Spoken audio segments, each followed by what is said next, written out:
where I look particularly at how we live and how we lead our lives and how we can prevent health complications and live as healthily and happily as possible. I also do a little bit of aesthetic and anti-aging medicine to make people happy and look their best. And on the side, I teach fitness. So that's my background. Great. Okay, excellent. And now, I think, Dr. Karen, this is for you. I'd like to introduce everybody to one of my patients, Mr. S. He came to see me towards the end of last year. At that point, 46 years old, he was a high-functioning executive with lots of overseas travel and a very irregular kind of schedule, which meant that he couldn't really get into a routine of doing sports. He had a very Western diet, cereal in the morning, lots of snacks during the day, donuts, coffee, cookies, etc. So when he came to see me, he had a lot of fat deposits around his tummy, and he was complaining a little bit of fatigue. He had some lower back pain. His wife was complaining that he was snoring a lot, so that causes a lot of trouble at home. When we did his general checkup, we saw that he had pre-diabetes, so he was on the border of becoming diabetic. His liver enzymes had problems, so we knew that there was fat depositing not only around his tummy, but also inside his liver and causing toxicity to build up there. And his cholesterol levels were out of the park. So especially the blood fats and the bad cholesterol levels were quite high. Next. At that point, because of his lifestyle and his routine, he wasn't that keen on doing major diet changes. So because he didn't really have that much of control over his eating, he didn't cook for himself, he was living in hotels a lot of the time. So we agreed that he would try intermittent fasting. 2 interventions. Number 1, that he would try to space out his meals so that he would only have maybe 1 or 2 meals per day instead of continuous snacking. And for those meals that he would take more vegetables. After 12 weeks, so 3 months, he had lost a significant amount of weight, more than 10 kilograms. What was particularly remarkable was that his waist circumference, the measurement around his belly, had decreased by more than 10 centimeters. And his blood sugar levels had improved dramatically so that he was out of the pre-diabetic range. His cholesterol was better, he was sleeping better, his wife was happier because he was sleeping quieter, and his back pain was even better. And he said to me that he found it a lot easier than what he had expected to actually do the intermittent fasting program that we recommended. And once the weight started to come off and he was feeling better, that really improved his motivation. Let me just see if I have one more person. Yeah, and I think this is fascinating because I have, I think this is just one of your patients, and then we both have many patients who are benefiting from fasting. Let me just check if everyone is muted. Everyone can mute if you're not already muted. I was hearing some background noise. Okay. And I also have many patients, not this specific example, that are benefiting from fasting, but they're also doing some other things at the same time. So it's hard to tell what's what, but everyone is generally getting a lot of benefit. And I mean, even Dr. Karen and I have some common patients who are seeing both of us, and we both know that they're fasting and their inflammation is going down, their blood sugar is improving, their insulin resistance is improving. So there's a lot of benefit that comes from fasting, amongst other choices in healthy lifestyles. Okay, so let me just make sure I can do this. All right, go ahead. So essentially what intermittent fasting is increasing the space between your meals and shortening the feeding time that you have during the day. And there are multiple different strategies that one can use. When we do our course, we look at each individual one in terms of whether it's a 12-12, 12 hours of eating, 12 hours of fasting, 16-8, where you fast for 16 hours and eat for 8 hours, all the way up to 24-hour fasting or even longer. We know that there are certain types or certain regimens of fasting that have benefits for certain people and that have benefits for certain health conditions. It's a huge topic. So there's a lot of evidence, and there's more and more evidence that is emerging for the different types of intermittent fasting. But essentially, that is the core. Yes, and there's so many different types. So I think sometimes you'll hear people say that only this one type is intermittent fasting, but there's so many different ways to think about it. And the intermittent can often be confused by, you know, doing something every day and you have a block of time where you're eating and a block of time that you're not eating. Intermittent is also, people also use the term for doing something not consecutively in a row. So sometimes you'll do it on one day and then not on the next. So there's different variations, and we're going to talk about all of those in the course. If we look at the evolution of humans, we are not actually made to eat all day, every day. If you think about the time when we were in the cave, number one, food was quite scarce. So you would not have the ease of going down the road to the supermarket, filling your trolley with all sorts of delicious treats, having a donut on the way home before you have your 3-course meal. At that point, it might have been a day or two between big sort of decent meals when there was a good supply or you'd managed to catch something. So our bodies have actually adapted to periods of time when we are not eating. And because of that, we've seen now people following a more Western type lifestyle where they eat all the time, they eat high sugar, high processed foods, that a lot of health conditions are becoming more and more common. We know that from evolution, but also certain religious practices, if people do fasting, they tend to have longer lives and they tend to have healthier lives. And now there is quite a lot of evidence that is emerging for us to use intermittent fasting or fasting practices for health intervention and as a specific tool for that. Yeah. Okay. And just one thing to add actually to this, I mean, some of you have seen one of the videos that we put together, but I actually used to be a huge skeptic of fasting, even as the initial research came out, because I was conditioned and culturally conditioned to believe that you need to have food to have energy, and you need to have food all of the time. And I come from the US, where they literally, I mean, there really is food on every street corner. You cannot go to any event, any sporting event, any school activity without them selling food. So food all the time. And then there were all these studies that have been since debunked that you need to eat multiple times a day, and that your metabolism speeds up when you're doing that. And if you think about it, and we'll talk more mechanically and medically about it, but what happens is every time you eat, your blood sugar goes up, your insulin goes up, and you have this constant surge and surge and surge. And that's not how the body was meant to be. We were not meant to be eating all day. It puts a huge stress on the digestive system, and it puts also an equal amount of stress on the pancreas. So it's not what was meant to happen. And when you go back into history, you see that it's not.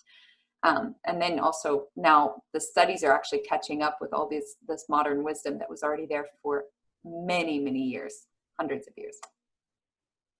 Okay, diets don't work, which we all kind of know in general because many of us have tried diets and then they worked and then they didn't. And this, I mean, this actually is just shows from a study. There was this eat less, move more. And part of this was, we saw it in The Biggest Loser, one of those television shows that showed people losing a massive amount of weight in a short period of time. And most of them gained back the weight. And there were all these studies that showed, I mean, you go back all the way to the 50s, that I think it's in the 90s, in the percent, like 90 some percent of diets don't work, in the sense that people end up gaining back the weight. So you can see they lose a lot of weight at first, a lot of it's water weight. Then their metabolism, and we'll talk about the metabolism in a bit, but this is about a 1 kilo difference here. So that's how much over 9 years was lost. Let me just admit one more person. So over all these years, you see that the diet doesn't work. And why does this happen? Well, there are multiple reasons.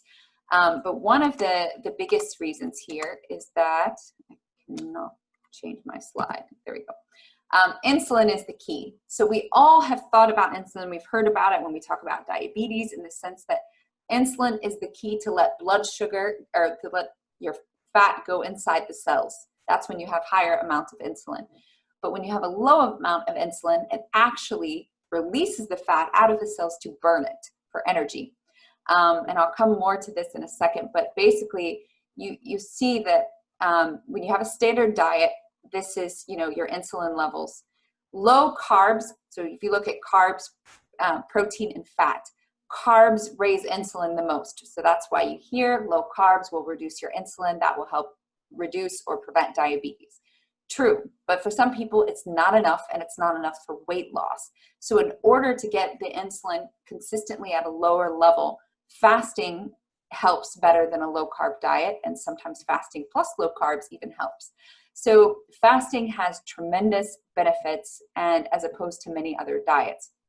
So in a lot of other diets, you'll see people lose weight, and what happens is they'll have this low calorie, but these low calories, but they're still continuously eating.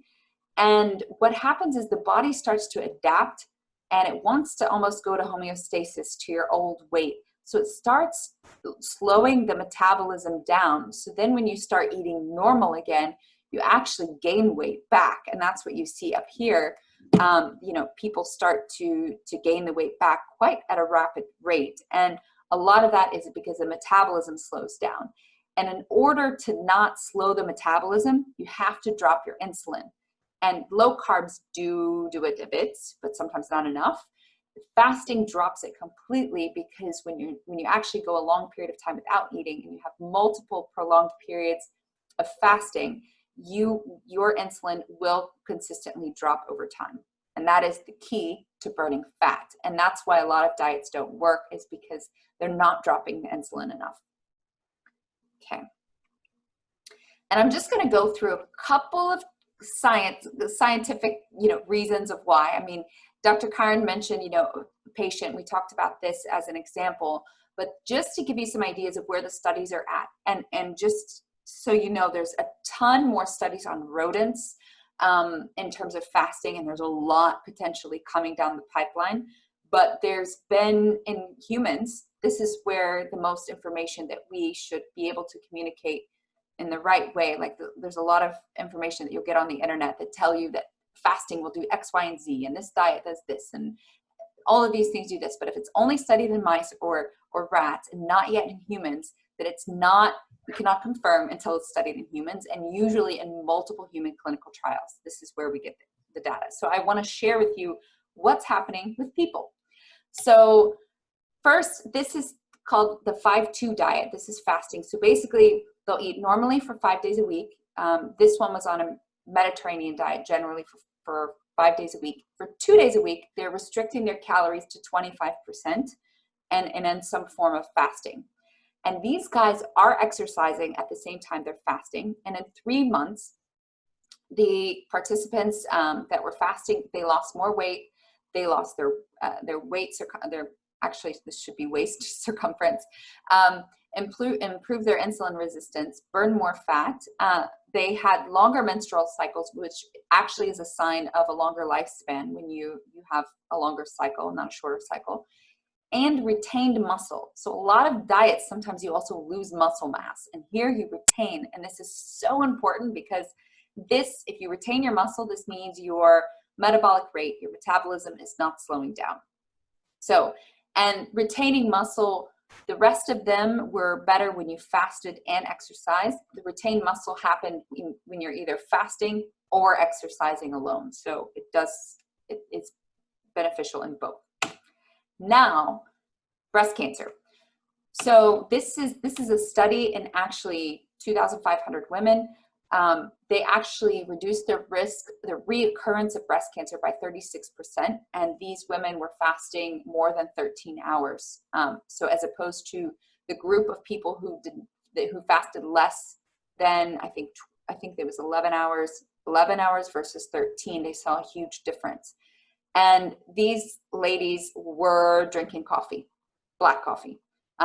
So, you know, sometimes we ask, is it okay to drink coffee? Is it not? Just on this one, they haven't done a lot of head-to-head studies on when you fast for an X amount of time with coffee versus the same amount of fasting without coffee.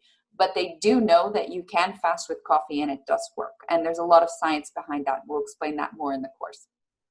Okay, a few more trials and then we move on to some other juicy stuff. In asthma patients, they lost weight, improved their mood, improved their airflow. And they did another type of fasting, which is alternate day fasting. So 1 day fasting, 1 day regular food. And they did this over 8 weeks. And it's associated with oxidative stress, which is like your apple turning brown. That's what happens in your body where your cells kind of become damaged. And their inflammation actually went down as well. Okay. Then let's see how many more we have, like 2 more. So compared to regular dieting, fasters had the same weight loss, more or less, in a short period of time, but over a long period of time, they have more weight loss, smaller waistline, improve insulin resistance, reduce breast cancer risk, longer menstrual cycles. And these guys had 1,500 calories a day for 7 days, and then on 2 days a week, so they also did the 5-2, and then 2,000 calories for 5 days, all in a Mediterranean. And so obviously you can see that just instead of counting your calories every single day, more or less, this 5-2 is better. So just fasting like 2 days a week will help. And this one is also their insulin levels. So you can see that it improved, or it reduced more with fasting. Okay. Then other studies, improved cholesterol, triglyceride, improved memory, which we'll talk about in a little bit, muscle repair after exercise, and reduced inflammation. So a lot of other benefits from human clinical trials. There's a ton more from rodents, but they have yet to be finalized in humans. So more to come. Then bariatric surgery is a surgery that's often used to basically close part of the stomach off so that you can't really have much more food. And a lot of people lose a ton of weight very quickly on this. And obviously fasting had better weight loss and blood sugar levels than bariatric surgery. And obviously you don't have all the complications that come with having bariatric surgery. So it's much better. This is amazing. Oh yeah. Because if you look at weight loss interventions from a medical perspective, for people who have a body mass index where we compare weight to height of over 40, diet and exercise are actually not that helpful, because at that point it's very, very difficult to mobilize the stored fat because people are just too overweight. And then the only intervention that we know to be really good is bariatric surgery. So to have something that is, number one, safer, and number two, relatively easy to do and effective, it's amazing. Yeah, great, thank you. So now let's just talk about the benefits. Some of you already know them, but it's good to reinforce. you burn fat. So a lot of times when you lose weight, you lose water weight, you burn calories, but getting in that fat burning zone is when, because your insulin gets low enough that you actually burn fat. And just to give a little bit of example that that's used by some of the fasting experts, they think of your stored, something in the liver, it's called glycogen, which is basically your stored sugar in the liver. And that's kind of like your refrigerator. And your stored fat is the deep freezer. And I love this analogy because it makes so much sense. You cannot access the deep freezer. I mean, most people, we wouldn't, let's say we're in COVID or in some crisis, we wouldn't access the deep freezer until we finished everything in the fridge first, and that the body will not access it. So in order to, we have to lower the levels in that fridge to get to the deep freezer and access that stored fat.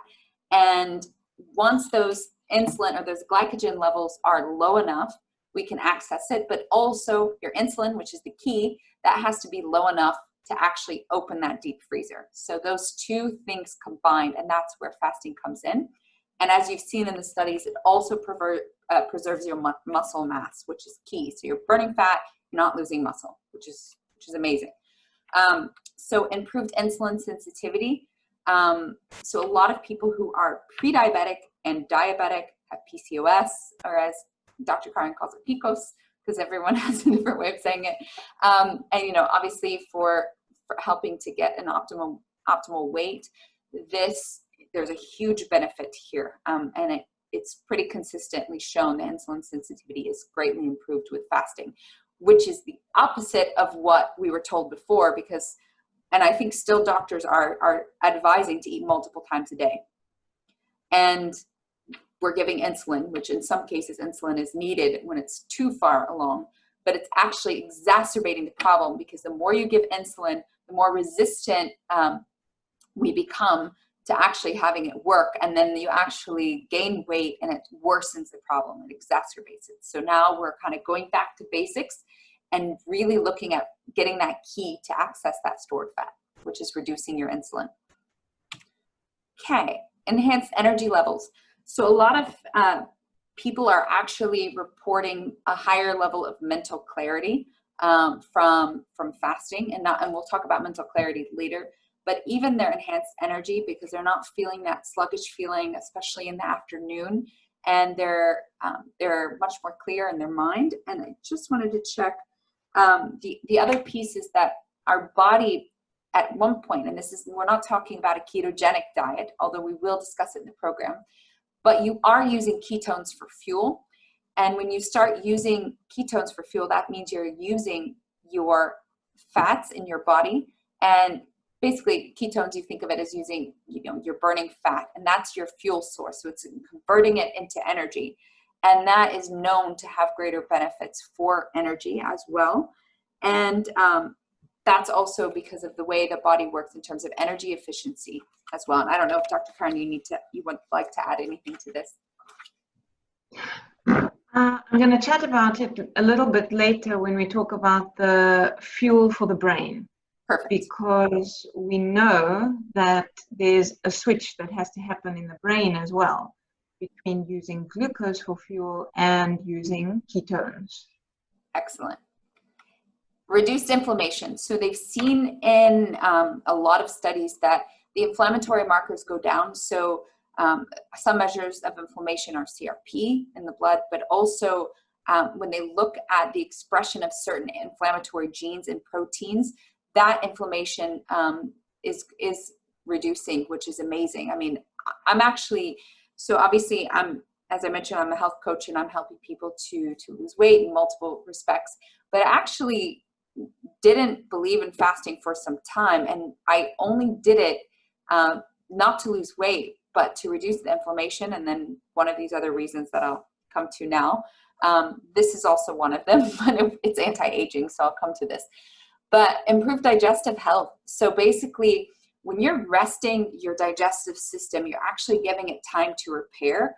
And especially for those people who have some sort of intestinal permeability, also known as leaky gut, also sometimes known as IBS, we are just continuously, feeding it, and there's no rest at all. And in order for your cells to repair, it needs to rest.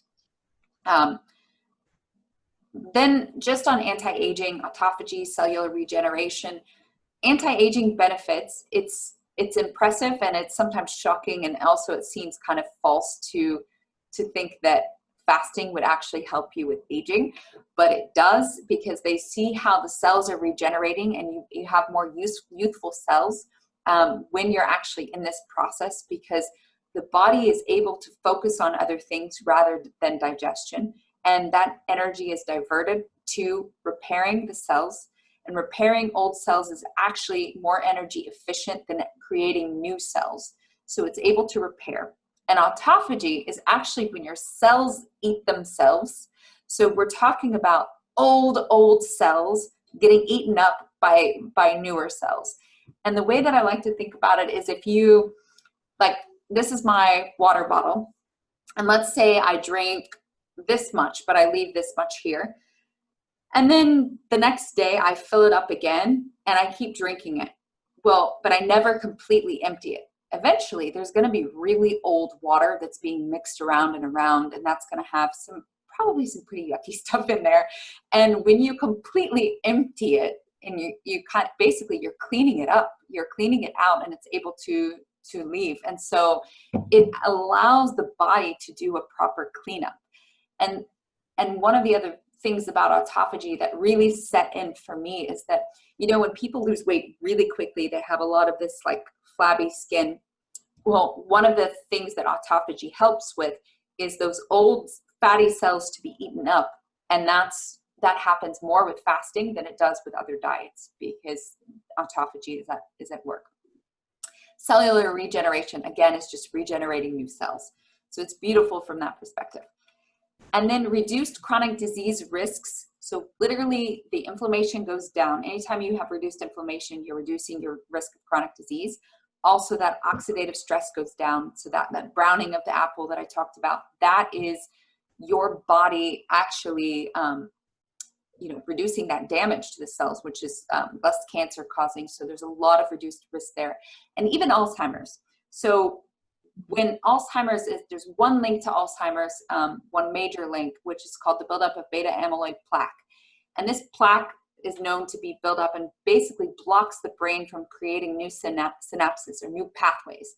And that's why they tell you to learn new things and to exercise. And fasting creates those new pathways and helps develop them and stops that plaque from forming, because it's there's an increased thing called BDNF, which is it's called brain-derived neurotropic factor, and that's basically a fertilizer for the brain, and that basically stops that plaque from forming. So it also is a Alzheimer's preventative tool. Let me just add here. So it's also an Alzheimer's preventative tool. And then the last one here is enhance mental and spiritual health. So I talked about mental in terms of Alzheimer's, and we talked about the energy levels, so you get increased mental clarity as well. But a lot of people are reporting that clarity, that clearness that they have when they're not just digesting food all the time. Now, I believe when you first start fasting, that doesn't happen at first. I mean, when you're so psychologically attached to having food all the time, you feel that you need it, and you feel like if you don't have food, you're not going to have energy. But once you get over this hump, and it doesn't take very long, then you actually gain that mental clarity, and it's a beautiful feeling.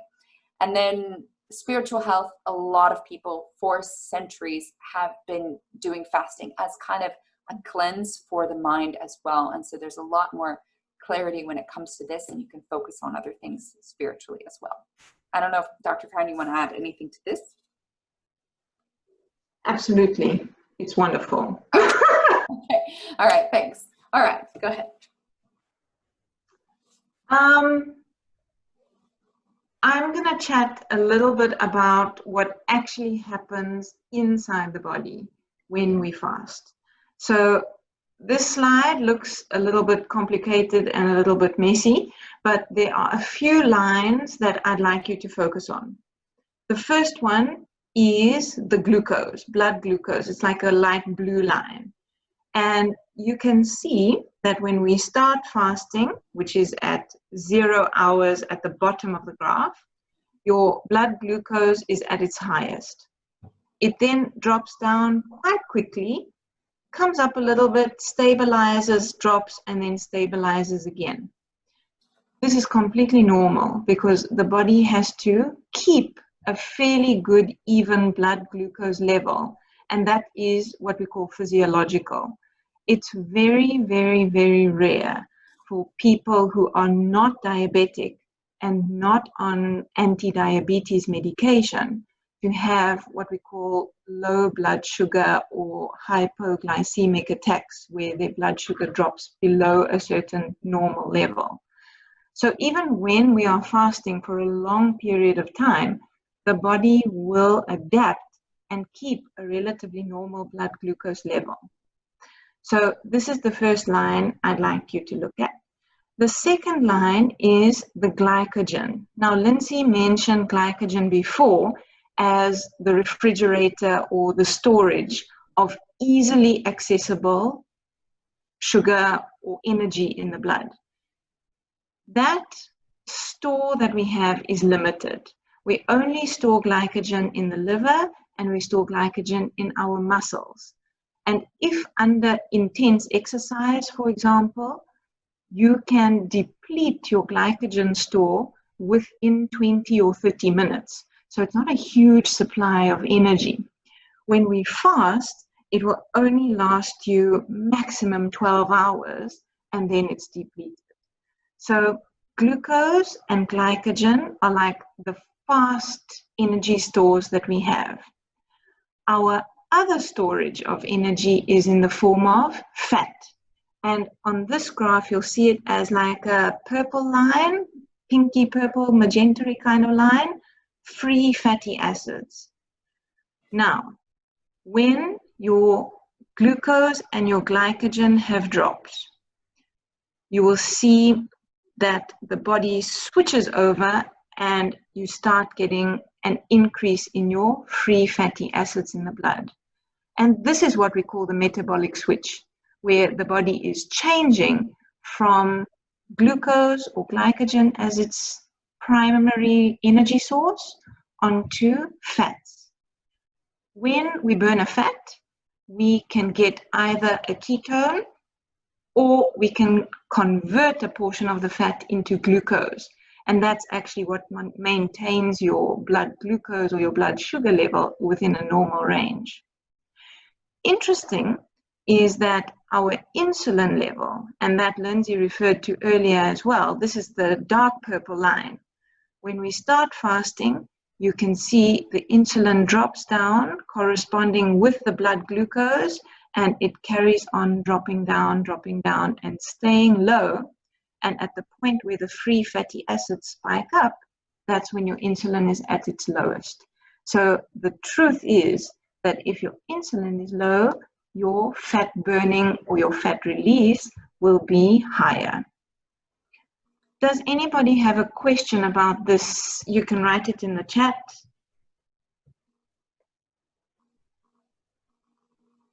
So far, we're okay.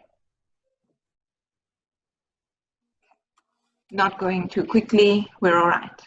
It's a very scientific, but we wanted to make sure that we explain it to you so that you understand, because I know that's not probably the most fun way to learn about it, especially, it depends, unless you're science-minded, but it's important that you understand that that's where you're actually getting the benefit, because it's no longer using your sugar, it's using your fats and your ketones for fuel, and your insulin is going low enough so that you actually lose the weight and keep it off.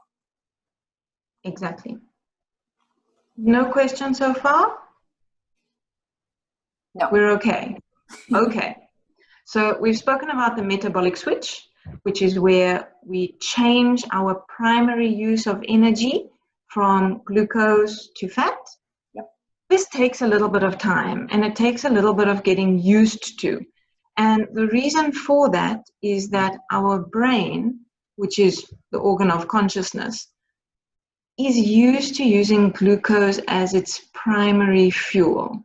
This is the best or the nicest, let's call it the nicest fuel for the brain to use. And ordinarily, your brain will use about 5 grams, which is equivalent to about a teaspoon of glucose per hour. And that's just to keep you alive. It's not thinking, it's not planning, it's not doing anything. It's just to keep your vital functions going. So your brain actually uses quite a lot of glucose within 24 hours just for basic functions. And if we then take that glucose away, you do feel a little bit different. And a lot of people will tell you when they start fasting that they feel a bit foggy in their head, they might get a few headaches, they feel a little bit dizzy, and it's simply because it takes a bit of time for your brain to get used to using a different fuel. Once you have switched over to using ketones as your fuel, and the brain actually loves ketones, you find that mental clarity, you find that increased concentration, that increased focus, a lot of mood enhancing qualities. A lot of people then say they generally feel a lot better. From this graphic that you can see, again, we're talking about our fuel source, which you'll see at the top. Glycogen, remember that's the short-term storage. Then protein, which is essentially your muscles, in which we also have energy stored. And then we have fat. Now you'll ask, but what about this protein? We didn't talk about that before.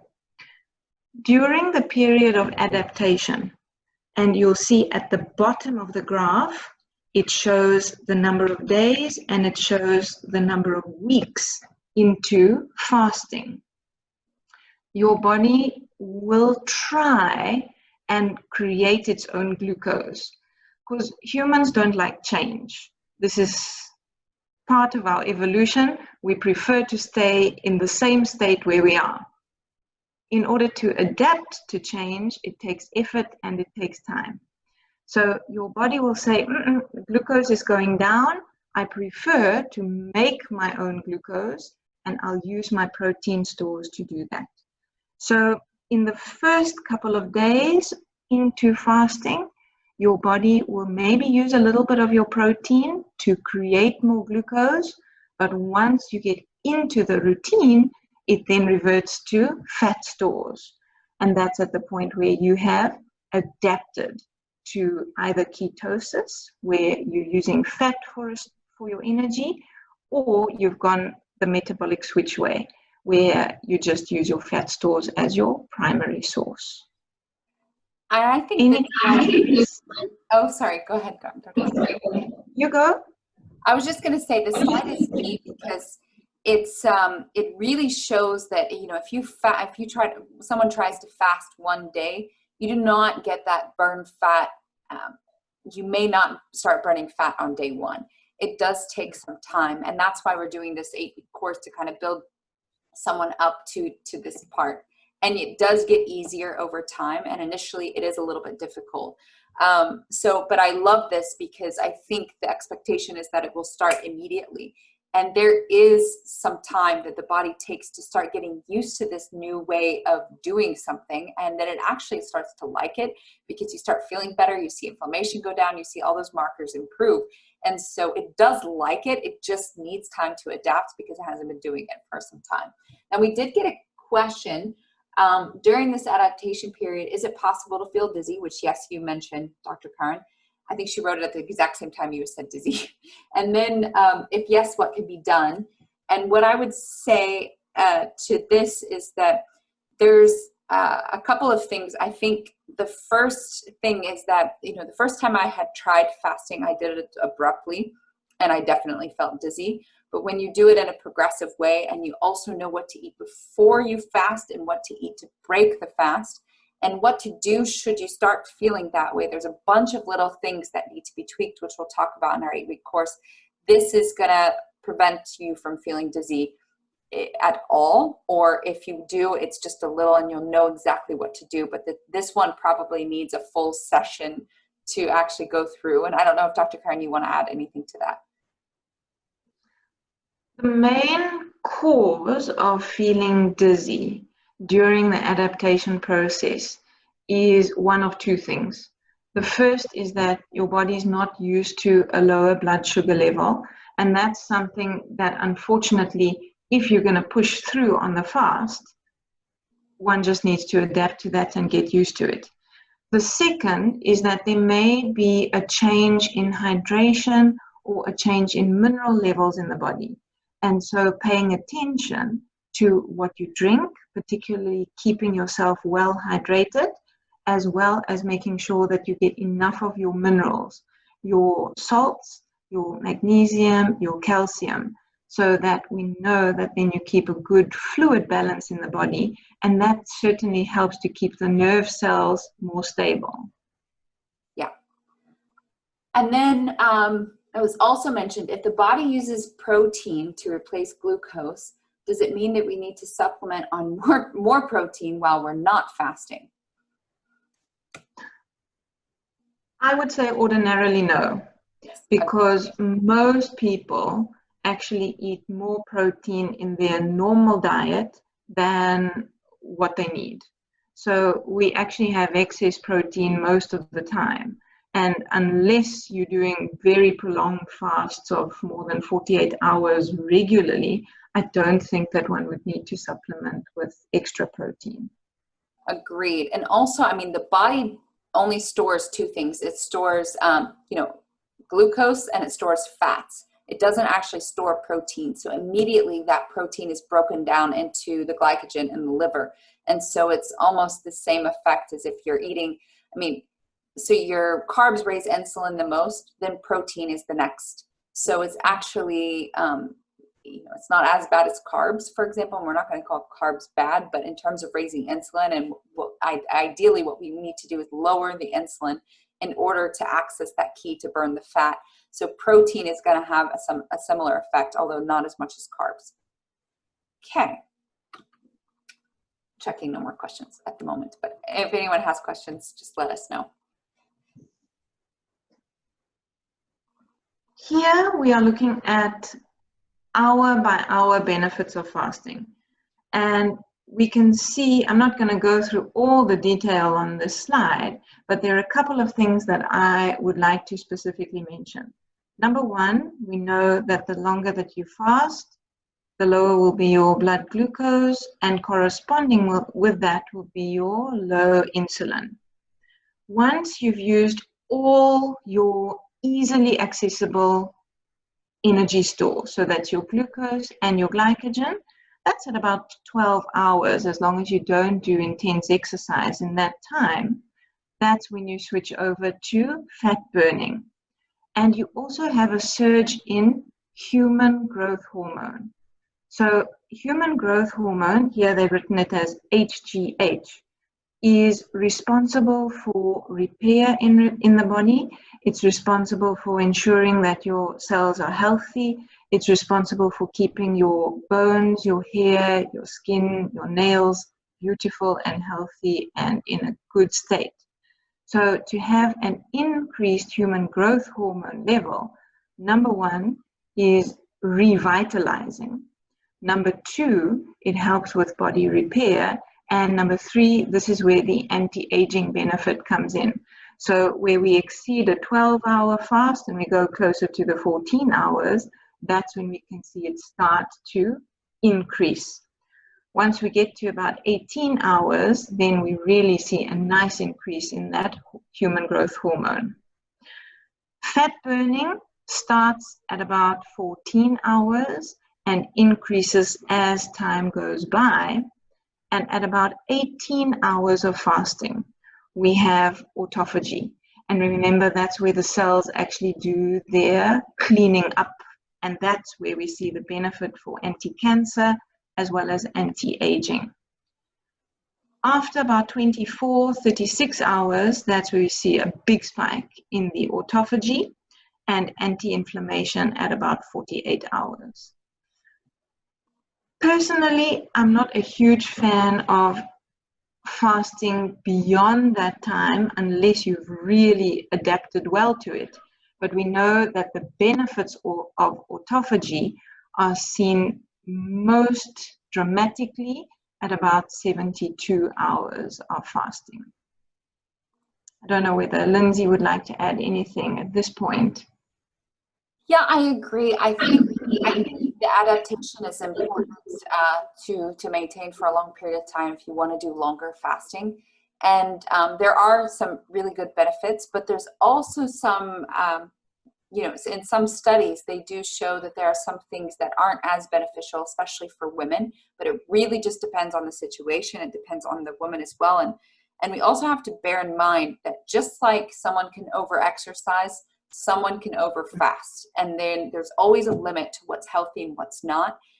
And in general, I never like to do anything abruptly when it comes to health.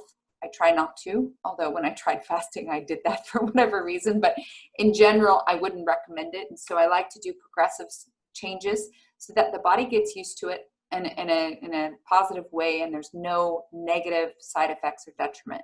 So really, as Dr. Karen mentioned, what we're doing in our 8-week program is going from 12 hours to 24. If someone wants to vary a little bit on either side from that, they can. You know, it's not that we're not going to force anything. And also, if someone wants to just stick to 12 and learn all the other things about breaking fast and, you know, all the other things, then they can do that as well. I mean, the studies have shown that 12 hours of not eating is actually beneficial. Not as much as obviously some of the benefits you see on this graph, but there are some nice benefits that you get with each hour that you fast, and not every day. So I wouldn't recommend like an 18-hour fast every single day. You know, you can do it. Some people do eat with a 6-hour window every day, and it's okay. But for women, there's a little bit more variability that we do recommend. So we will talk about that in our course. Okay, go ahead.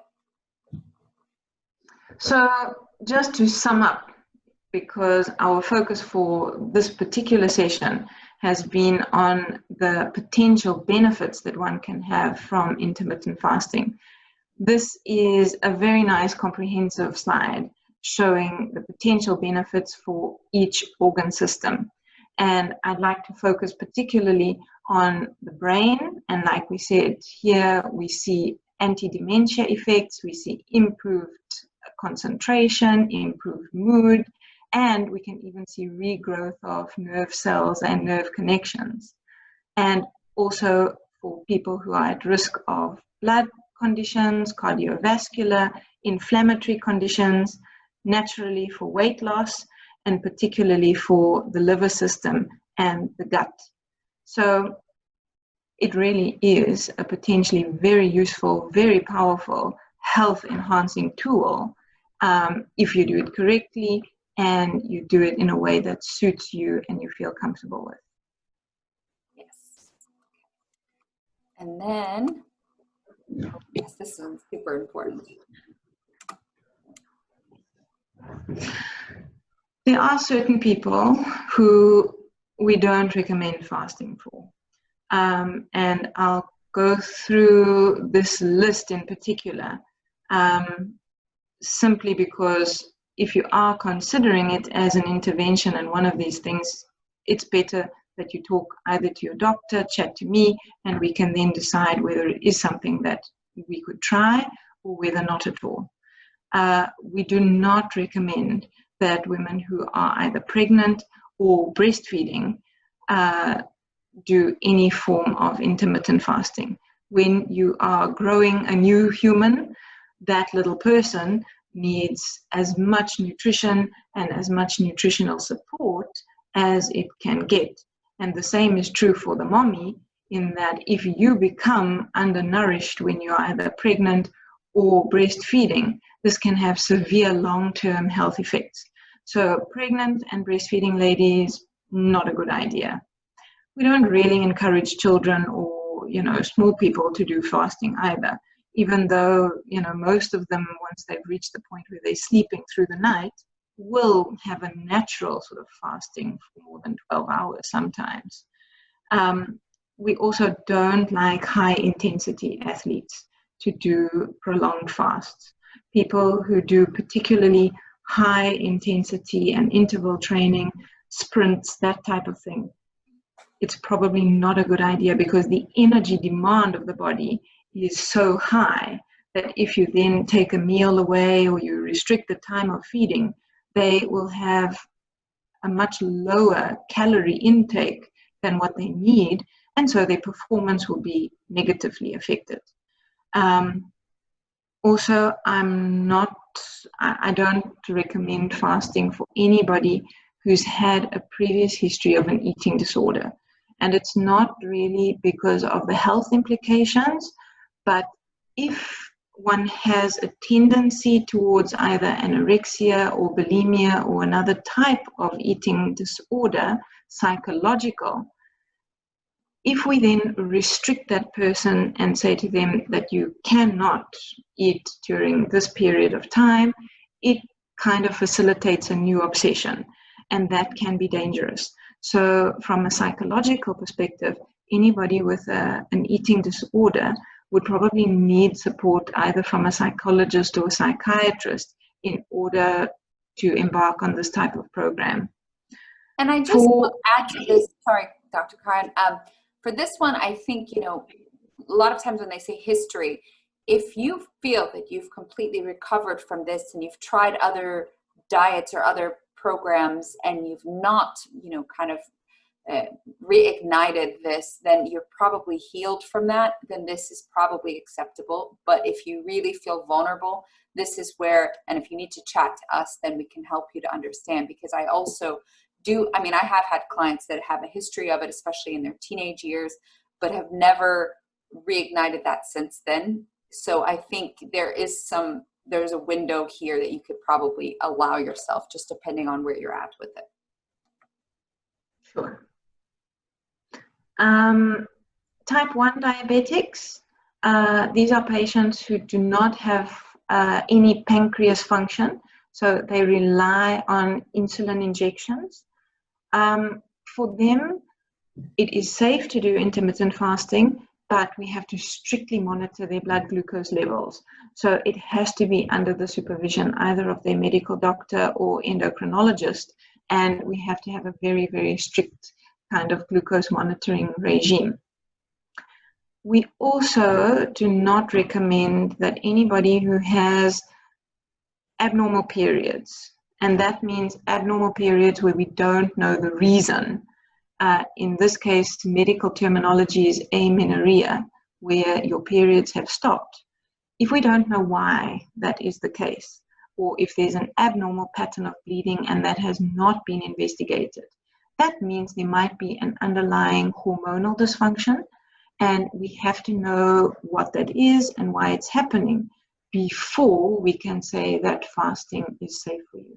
So that is the list of situations or conditions where we would not recommend that somebody do any intermittent fasting. And to add on to this, there's a lot of other things that you may have read on the internet where they say you shouldn't fast for this, and we actually did include it in there because in our 8-week program, so there are other people who should not be fasting on their own, but as part of this 8-week program, they're allowed or recommended to be in this program because you've got the support of a coach and a doctor who's helping to give support and to monitoring advice and answer other questions that you need, that the same people would otherwise not be recommended to fast if you're trying to do it alone. So that's the beauty of having that support, is that there's many others that would be on this list otherwise. Oh, and underweight. Of course. Naturally, if somebody is underweight, we would not say to them, please restrict what you're eating, because it's going to make the problem worse. Yes. Okay. So this is our first set of questions. So basically, we're going to talk about the course for a little bit. We have just a couple slides on this, but we wanted to make sure, and this is a little bit different, like the format of this discussion is a little bit different because we wanted to make sure that you really understand the benefits and what fasting is and how it actually works and why it's better than a lot of other diets. And it's like a lifestyle tool, and it's anti-aging and all these other things that are beautiful about it. But it's more of a lecture, whereas the other the other sessions will be part lecture, part interactive, where you can ask questions, and we hope to form a little bit of a community, so it's not just chatting, but if people want to chat and that's their comfort level, then they chat.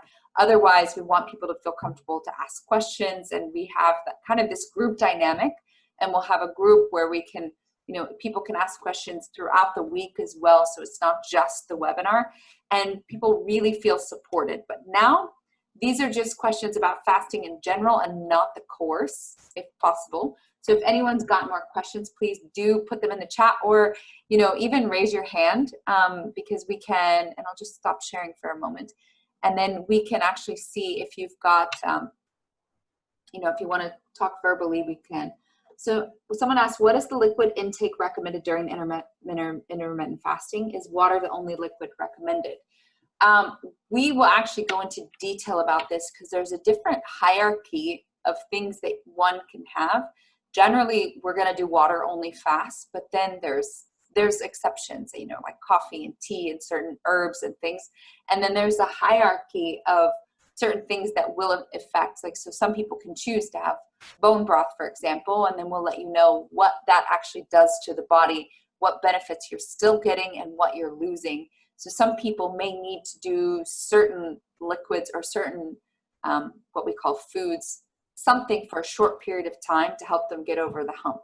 And so we go through much more detail than that. But generally the fast is water and a few other liquids, but not like calorie stuff. But then there are, as part of the hierarchy, coconut oil is in that hierarchy where you'll get some of the benefits, and we'll explain which ones you'll get if you want to have coconut oil, and then you'll not get other benefits. So there's much more detail where that comes from. And then this is what we'll discuss also in the 8-week course. And if I didn't answer your question, feel free to ask it another way. I think from the perspective of fluid balance, it's quite important to realize that we get quite a lot of liquid from the food that we eat. So everything that you eat, even if it's like dry bread, it still contains water molecules. So we don't realize how much of hydration actually comes from our food. If you then take a meal or 2 meals a day away, you have to focus on replacing the liquids, and you have to focus on replacing what we call electrolytes. So these are the minerals that keep your body in balance. So hydration is a very important focus, as well as mineral replacement. Yeah. Okay, any other questions? All right. Now I'll share my screen again. We'll go back. If you've got any questions, feel free to ask. Share. Okay. So now, just to talk about Fasting for Vitality, the 8-week course. So if anyone new to fasting and just wants support and is trying to sort through all that conflicting information, the Fasting for Vitality course is probably going to be helpful. It's definitely going to be helpful. And then if you're confused or overwhelmed by all that info out there and just want some simple evidence-based guidance, and as you can see in part of this discussion, when you're asking questions, you're going to get what's actually working for people and what's not in studies and also our clinical practice. If you want to feel supported on your intermittent fasting journey, so you're going to get that weekly support, we're going to have a community group set up so that you can ask questions throughout the week. Like I said, not just wait for the webinar. If you've plateaued with weight loss and need a breakthrough, basically you need a better tool. And even if you have fasted and you feel like you're not getting the benefit that you want, we'll talk about how we can tweak it to make it actually beneficial for you. Because everyone, even many of my clients that come to me, some of them who have tried fasting, they've all been at a different place. And we just progress them to a better place with fasting. Want to improve insulin resistance, so that's obviously key, and we talked about how beneficial that is. If you've got diabetes, prediabetes, PCOS, obesity, your lipid profile, so your cholesterol, your triglycerides, blood pressure, inflammation, all of those things, and even improving your relationship with food. You actually, I have one client last week was just telling me, like, she initially said she needs to eat every couple of hours because she feels that she gets that blood sugar drop. And I used to have this as well. And she realized even just kind of removing the snack or reducing, the window of time, she's actually extending the window of time she's not eating just from one meal to the next rather than all these multiple snacks. She feels much more energy, and she feels like she's able to go, and she was able to improve her discipline as well. So when you start disciplining yourself a little bit without restricting, she just would eat a more balanced meal before she fasts. Then she's able to go longer. And I think there's a huge satisfaction that comes with that ability to be adaptive to the situation where you have food or you don't have food, and you don't feel like you're going to starve to death, because this is also how I used to feel. And you really won't. And in fact, you also appreciate the food more when you have it. And when you know how to break the fast in the right way, because a lot of times this is where many people go wrong, as they fasted for so long that they are thinking about anything and everything under the sun. And also they didn't eat maybe the right meal before the fast. So then this actually exacerbates the problem, and then they break it in the worst way possible, and it actually defeats the purpose. And this is when they don't see the weight loss benefits that they would want to see, is because of the break of the fast. And that's why when they say breakfast is the most important meal of the day, and it's not really the morning meal is the most important, it's when you break your fast. It's the most important meal of the day. Okay, so then Karen, is this still mine? This slide I kind of. Yes. Okay. So not only is this the course overview, but it's also the success factors to make it actually work for you. So obviously understanding nutrition basics and what type of meals to have before and after the fast. Intuitive eating, which some of you would have had if you've been through my coaching, but this is a good refresher. And also I improve it every time, all the time. So just to get more in touch with what your body needs versus what you read on the internet, what diets you've tried, and what, there's so many different diets out there, but really getting in touch with what makes your body feel good and what gives you energy and mental clarity and reduces your symptoms and, even allergies and IBS and all of these things. Just getting in touch with what foods are good for you. We will touch on this as well. Which fasting schedule is right for you. There's so many different schedules out there, and we'll be tweaking and experimenting and talking about what's evidence-based, and which one actually is tailored for you. So then you'll be able to have a really better understanding of the schedule that benefits not only your lifestyle, but your body the most. There's a few scientific ways to actually check how to tailor your fast. And then there's also using intuitive eating to be able to understand as well. Overcoming hunger and side effects, or even preventing hunger, because there's some ways to actually prevent those hunger pains that you get. So it's not only overcoming them, but sometimes there's ways to actually eliminate that. How to break your fast, which I mentioned. Mindful eating and self-monitoring. So how to be more mindful and really enjoy the food that you have, and also how to monitor yourself as you go through this, whether it's with us or after, so that when you leave the 8-week course, you will know how to monitor what you need to do for your body and what's best for you. Exercise while fasting. I mean, there's sorry, I keep clicking on the wrong thing. Oops, let me just go back. Okay. What types of exercise you need to do for fasting as well, and when, because this is key, because sometimes if we do fasting exercise at the wrong time, it's not beneficial. And then how to maximize your benefit and boost your metabolism.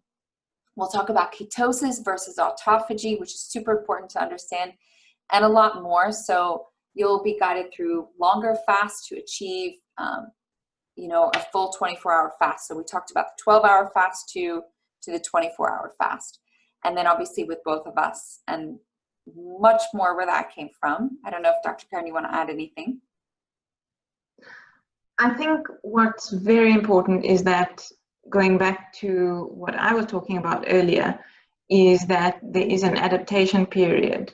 and we are wanting to support you through that adaptation, get you over that little hump, and exercising your fasting muscles, if it were, so that you feel comfortable and happy and that you get the full benefit for you. Yes. Okay, and then lastly, just on the course, so obviously all materials and course content is provided online, and we try to keep it simple, so we're not going to send you a bunch of stuff. We're going to put it on the webinar that we have, and obviously if there's anything that anyone requests, we can send links or stuff afterwards, but everything is in the weekly webinar that will start, well, I wouldn't call it a webinar, but weekly interactive session that will start on September 7th. We'll do it on Zoom like this. So it's 8 sessions once a week for 8 weeks, 1.5 hours per session, more or less, every Monday at the same time. So this exact time, which is 8 p.m. Mauritius time, 6 p.m. South African time, and 12 p.m. in the US EST. And then obviously I'm not sure if there's others from more time zones on the call, but of course, let us know if you need help with that. And then September 7th through October 26th, so 8 Mondays in a row. And the cost for the course in rupees, 7,000 rupees, in US dollar, $195. But if you book by next Tuesday, the 25th, yes, it's the Tuesday, then it's 6,000 rupees or 175 US dollars. And then you can pay either in rupees or on PayPal in dollars, or convert it from your currency on PayPal. And the link is here. You know, I'm just going to see if I can put it in the chat. But anyway, we will send you the link after the webinar. So, and then obviously payment details are on the registration form. Do we have any more questions? Because we'd really love to be able to support anyone who wants to be on this fasting journey. And we'd love to answer. Okay, so I see. Would you recommend the combination of keto and intermittent fasting? So we will talk about keto and intermittent fasting.